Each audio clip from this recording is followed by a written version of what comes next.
Capricorn, selamat datang di bacaan energi update untuk bulan April, Mei, dan Juni 2020.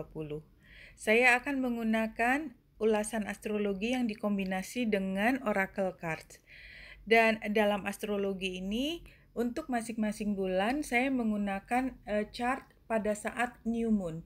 New moon di Aries untuk bulan April, new moon di Taurus untuk bulan Mei, dan new moon di Gemini untuk bulan Juni.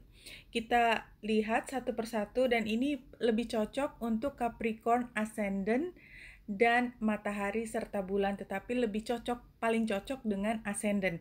Oke, kita lihat Capricorn pada tanggal 24 Maret 2020 terjadi bulan baru di Aries, dan ini karena bulan baru di Aries dalam hitungan astrologi adalah selain bulan baru, energi baru, tetapi karena dia di Aries adalah bulan pertama dari seluruh zodiak, ini menandakan juga tahun baru astrologi ya.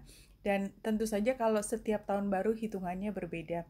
Nah, untuk saat ini kita lihat bahwa bulan dan matahari conjunction dengan Chiron dan Lilith, dan dia square dengan South Node dan North Node. Nah, ini menandakan, dan Capricorn di sini 1, 2, 3, 4. Ini ada di rumah keempat terkait dengan rumah, tempat tinggal. Dan khususnya buat teman-teman Capricorn yang lahirnya di 10 hari pertama kalau kita lihat derajat ya, hitungan matahari dari satu bulan zodiak Capricorn. Nah, buat yang 10 hari kedua dan ketiga zodiak Capricorn ini masih berada di area komunikasi, sehingga kedua hal tersebut ada kaitan dengan komunikasi dan rumah. Jadi barangkali ada ketidaksepahaman dalam menentukan atau mengambil keputusan terkait dengan rumah. Mungkin Capricorn dengan diri sendiri, di mana ada konflik, barangkali ada kaitannya dengan keuangan, ada kaitannya dengan ketidakjelasan, ada kaitannya dengan ketidaksepakatan dengan orang lain. Itu bisa terjadi. Nah, dan ini sepertinya adalah saat yang paling baik untuk melihat, membuka masalahnya di mana, dan walaupun mungkin masalah itu baru bisa diselesaikan dalam beberapa bulan ke depan, dan mudah-mudahan bisa dalam bulan itu, tetapi ini harus dimulai dengan masing-masing membuka kartunya ya, karena konflik ini kita lihat konflik dari square-nya ya. Jadi masa lalu, misalnya dokumen-dokumen masa lalu, mana yang benar, tersedia atau tidak, lengkap atau tidak, sehingga bisa diputuskan apa yang paling adil untuk kedepannya. Kalau kita lihat satu kartu dari oracle card-nya yang di tengah saya ambil Phaeton Healing, maka pada saat ini, dan ini juga dilihat dari Chiron dan Lilith, ini adalah saat yang tepat untuk healing, untuk memperbaiki, untuk menyelesaikan masalah, tetapi tidak boleh, tidak bisa, bukannya tidak boleh, tidak bisa menggunakan cara yang ada di masa lalu. Karena apa? Karena cara yang dipakai di masa lalu sudah terbukti tidak terlalu berhasil. Maka Phaeton atau healing ini menunjukkan bahwa memang tidak mudah mulai membuka informasi terkait dengan konflik, terkait dengan perkara, dan mungkin keadilan dan peradilan, tetapi ini memang harus dilalui oleh Capricorn. Oke, pada untuk bulan Mei 2020 kita menggunakan chart new moon di Taurus tanggal 23 April 2020. Kita melihat di mana letaknya bulan dan matahari. Di sini bulan dan matahari berada di Taurus, atau dia ada di rumah ke-5 buat teman-teman Capricorn yang lahir lebih awal derajatnya dalam Capricorn, tetapi dia masih berada di rumah keempat atau perkara tempat tinggal tadi untuk teman-teman yang lahir belakangan.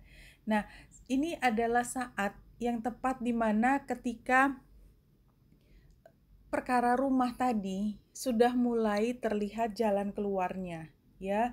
Kita lihat South Node di sini trine dengan bulan dan matahari yang juga conjunction dengan Uranus. Yang ini menunjukkan bahwa perubahan besar terjadi, sesuatu yang tidak pernah disangka bahwa ternyata masalah ini bisa diselesaikan.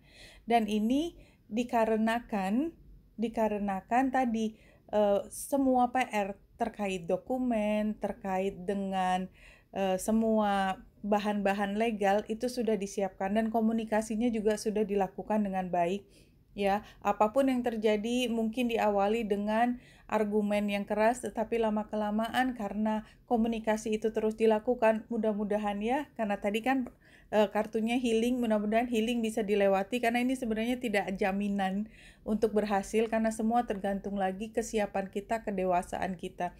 Tapi potensi untuk bisa menyelesaikan masalah terkait rumah dan mencari kebahagiaan dari penyelesaian masalah tersebut bisa terjadi pada bulan Mei 2020.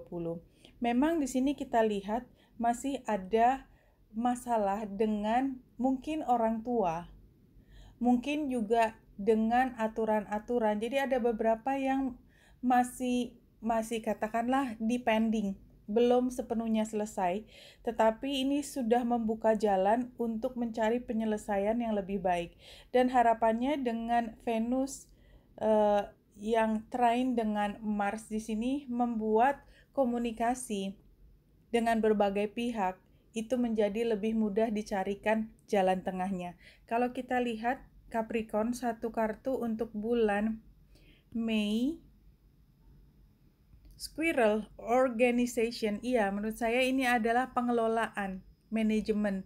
Manajemen tuh artinya kalau menurut saya dalam situasi ini adalah ketika semua dilakukan secara profesional, secara seimbang, dan tidak ada istilahnya adalah curang menyurangi seperti itu. Jadi dilakukan semua dengan level headed istilahnya adalah ketika semua dilakukan dengan rasional, dengan logika, tidak pakai marah-marah, semuanya basisnya adalah data, organization. Organization kan kalau kita berada di dalam satu organisasi, kalau kita ingin melakukan sesuatu, itu karena jelas job desk-nya, ya, apa yang harus dikerjakan, scope of work-nya sudah jelas, siapa atasannya, siapa bawahannya, aturannya apa. Nah, ini benar-benar dilakukan seperti hal tersebut pada bulan Mei. Oke, kita lanjut pada bulan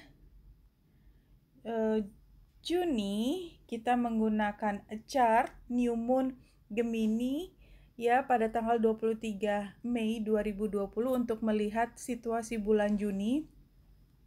Kita lihat bulan dan matahari sudah berada di mana ini? Gemini. Dan buat Capricorn itu ada di rumah ke-6. Rumah ke-6 adalah tentang keseharian. Tapi mungkin sebagian besar Capricorn karena kan sepertiganya di awal Capricorn ya, atau 10 derajat pertama dan 2/3-nya lebih banyak yang berada di derajat ke-20 sampai ke-30 ya. Jadi di sini kelihatannya memang ini adalah saat yang membuat Capricorn lebih bahagia. Dan kebahagiaan ini mungkin ada kaitannya dengan keseharian yang lebih teratur. Dan misalnya Capricorn pada saat ini punya keluhan, penyakit, punya kebiasaan yang kurang baik, ya, misalnya masih tidur di pagi hari, terjaga di malam hari, seperti itu. Mudah-mudahan pada saat ini, pada saat bulan Juni semuanya bisa diperbaiki. Penting buat Capricorn untuk menjaga kesehatan pada saat ini karena kesehatan itu merupakan basis untuk mencapai kebahagiaan yang lebih tinggi. Dan ini kesehatan, tidak hanya kesehatan fisik tetapi juga kesehatan mental, dalam arti kita benar-benar happy, kita bisa merasakan kebahagiaan yang hakiki. Kita tidak selalu dalam kondisi cemas, kondisi frustrasi, kondisi yang selalu demanding orang lain, sehingga kita tidak bisa rileks untuk diri sendiri. Kita lihat untuk bulan Juni, satu kartu dari Spirit Animal yang keluar adalah Family. Iya, ini saatnya Capricorn untuk bisa mendekatkan diri dengan keluarga. Tadi kembali yang saya ingatkan, kita bisa menjadi dekat dengan keluarga, saling mencintai, membuat situasi rumah menjadi bahagia kalau apa? Kalau kita saling respect. Dengan siapapun, dengan pasangan, dengan anak, dengan orang tua yang tinggal di rumah kita respect perasaan mereka, ya, kita menyayangi mereka, dan dengan demikian energi yang kembali ke kita juga energi yang positif. Oke, Capricorn, kita lihat secara keseluruhan dalam 3 bulan ini, cerita satu kuartal ini dalam 3 kartu. Ya, 1, saya acak terlebih dulu, 2, 3, Capricorn. Oke, challenge-nya adalah cleansing. Cleansing yang saya lihat di sini challenge-nya adalah hati yang menggerutu. Ya, kadang-kadang ada energi negatif yang kita tidak bisa tidak melepaskan, kita bawa terus kemana-mana. Setiap kita mulai ngomong, kita teringat lagi pada keburukan. Entah keburukan orang lain, entah keburukan diri sendiri, tetapi itu tidak bisa lepas dari kepala kita, sehingga kita selalu dalam posisi kita lihat ke kaca. Kalau kita sedang ngomongin gitu, muka kita seperti apa? Kan? Itu tension yang keluar. Tidak hanya tension membuat wajah kita capek, punggung dan leher kita tension, ya, kita membuat kita juga hubungannya dengan orang di sekitar kita juga bisa terganggu. Nah, advice-nya di sini adalah movement, ya. Saya lihatnya move on kalau memang itu ada masalah dan masalahnya bisa segera dicarikan pemecahannya, lakukanlah sehingga bisa lebih rileks. Kalau memang sudah dicoba memecahkan masalah tersebut tetapi tidak bisa, move on. Jangan berada di tempat yang sama dan menggerutu. Oke, outcome-nya adalah spider atau creativity. Kalau Capricorn bisa mengendalikan emosi, dan saya yakin memang tidak mudah mengendalikan emosi. Kenapa? Karena memang pada saat yang bersamaan Capricorn di situ ada Pluto, ada Jupiter, ada Pallas Athena, dan itu semua membuat Capricorn itu tidak pernah berhenti berpikir, ya. Jadi energi yang sibuk tadi jangan digunakan untuk energi yang negatif, fokuskan pada sesuatu yang lebih kreatif. Itu adalah outcome yang maksimal, yang optimal bisa diperoleh oleh Capricorn kalau Capricorn secara sadar mengendalikan emosi dan mengarahkan semua energinya untuk penyelesaian masalah dan mencapai situasi yang paling membahagiakan untuk diri Capricorn, yang pada akhirnya akan berpengaruh pada orang-orang di lingkungan Capricorn menjadi juga ikut terbawa happy untuk Capricorn. Oke Capricorn, wanita indah dari sini semoga membantu. Salam hati dan cahaya.